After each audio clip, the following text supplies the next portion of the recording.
Area, my people, e don burst to everywhere, don scatter blast, so wonder shall never end.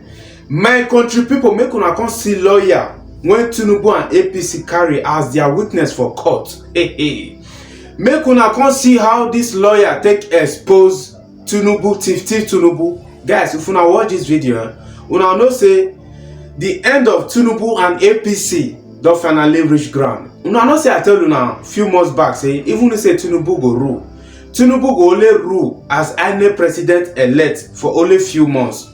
Tïñûbū disqualification is on the table already, and Peter Obi is on his way to Aso Rock.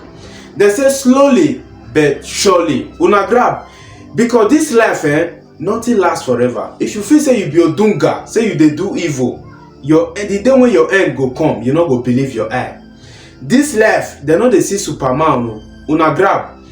Guys, I beg me no be like say I too talk. Make una just watch this video, and I use God beg una. Make una no fail to share this video so that APC members, all those people when they buga, when they say yes, Emilio call our president, may they foresee where the ending of their. How in the world did a lawyer who came to court as a witness to defend Tïñûbū turn around to justify and affirm everything that Labour Party said in their petition? Many people didn't pay attention to what happened in court. This man came into the courtroom with a lot of clout. He was flaunting his CV. He's been there, he's been here. But when the Labour Party lead counsel started questioning him, he started picking him apart one by one. First, he claimed that the $460,000 that Tïñûbū forfeited to the US government was a civil forfeiture, not a criminal one like Labour Party alleged. But when the erudite lawyer asked him if he knew that the judgment was based on a particular section of the US Constitution, he himself now turned around and accepted. He even went ahead to name the particular section. Do you know what? We checked that section. The judgment on the forfeiture that Tïñûbū made in the US was based on this section, USC 982. And this is what it says. Criminal forfeiture under 18 USC 982 involves confiscating property as part of a criminal conviction. This type of forfeiture is contingent upon the successful prosecution and conviction of someone for engaging in illegal activity, such as drug trafficking or money laundering. The gravity of this case, if Tïñûbū was still living in the United States by 1993, he would definitely be brought to court and sentenced. It's as simple as that. But because he was far away in Nigeria, they just had to make a call across. Also, remember that by that time in 1993, Nigeria didn't have any bilateral agreement with the United States as it concerns exchange of prisoners or people that have committed crime in each country, like it happened in the case of Buruji Kashamu. So if Nigeria had any kind of agreement with the United States by that time, they would have made an extradition request. As simple as that. Let's bring it down to Nigeria so that many people will understand the gravity of what happened.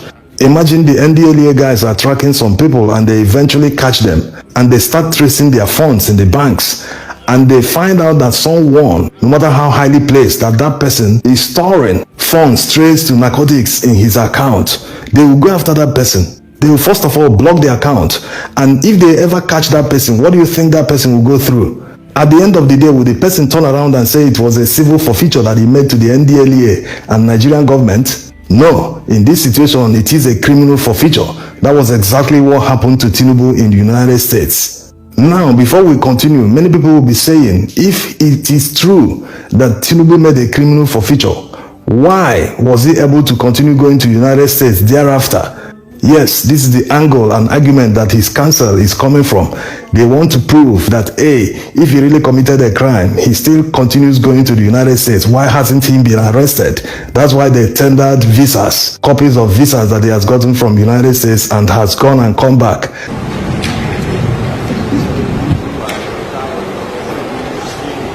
There are two reasons for this. Number one is that there's this policy in the United States. They don't seem to go after politically exposed persons abroad.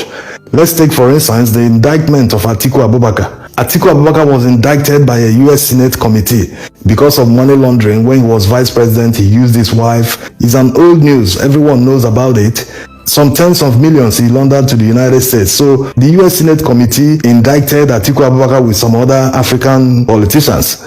But they didn't go after Atiku Abubakar. They didn't make an extradition request. Because of what? Because Atiku Abubakar is a politically exposed person. He has a potential to become the president. Their patriotism is to their own country alone. They don't care if you guys elect a thief or whoever to rule you. That's your problem. Theirs is to protect their own interest. When they see someone that has become a president, maybe a dubious person, they will say, this guy, do we have a dossier on this guy? Let's open it. So whatever information they have about you, they will use it as a leverage. They will say, we want this resource from you. We want this social-natural resource from you. This company needs this, it needs that. And if you're not negotiating very well with them, they will tell you, we know about this, we know about that. That will just put you in shape because you will not want anyone to know about your secrets. That's why they tap phones. They want to know every information. So that's the major reason they forgot about it. It's not like it didn't happen, but it's just that it is a form of leverage that they will use when they want to use it.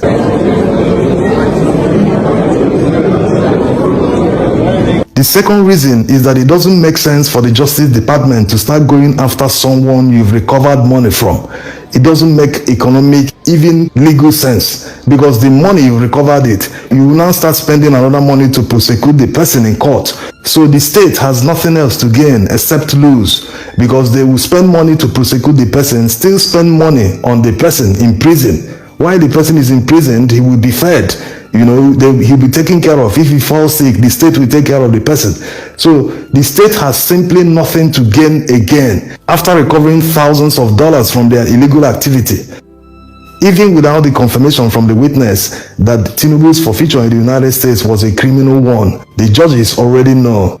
Between them, they have many years of experience on the bench. So when they see a case, they make their own research, they have the experience, despite everything being before them, all the evidence, all the judgment, however it was done, everything is before them, but they will still make their own research to be double sure that it is the way it happened. Then they will pass their judgment. And Tïñûbū should seriously be worried. This time, there's no way he can get out of this. This is straight disqualification. People shouldn't be worried about the outcome of this petition, because however it turns out, if after looking at all the evidence they still say no, he didn't do anything, then we are all in it together. The next general elections, you won't see people coming out to vote because there's no need. You won't blame them. Their vote won't count. It didn't count this year. It's the next election that it will count. And if people don't come out to vote, they will rig it. It will become a selection process. And if people are selected, they will not do anything in office. They won't perform.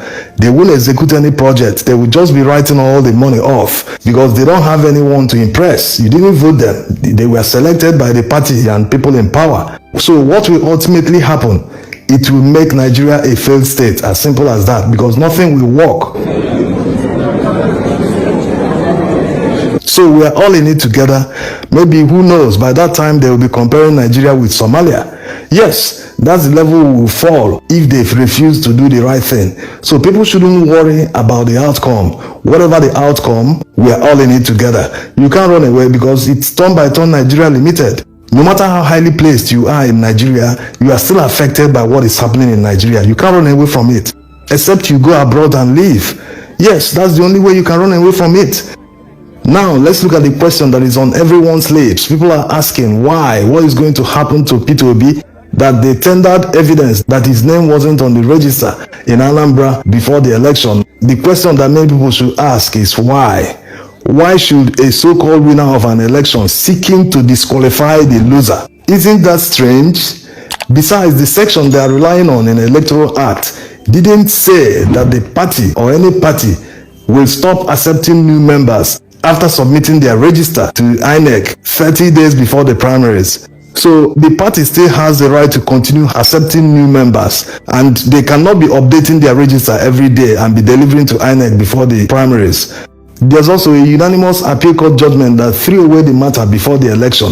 They went as far as awarding 200,000 to Peter Obi and others. So people shouldn't worry. We'll get more details about this judgment in tomorrow's video. Thanks for watching. I tried to scream.